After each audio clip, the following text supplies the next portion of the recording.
Получила 300 баллов за ЕГЭ по русскому языку, по химии и по профильной математике. Я добилась этого результата, готовясь 2 года к ЕГЭ.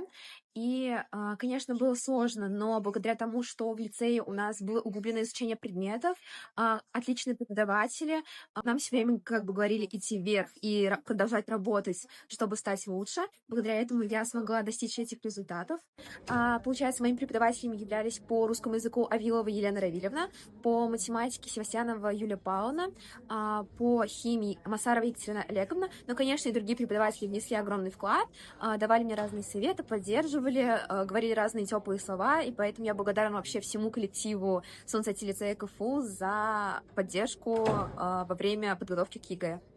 Я, получается, хочу стать химиком, и пока что моим приоритетным вузом является КФУ. Я поступаю в химический институт имени Бутлерова на фундаментальную и прикладную химию.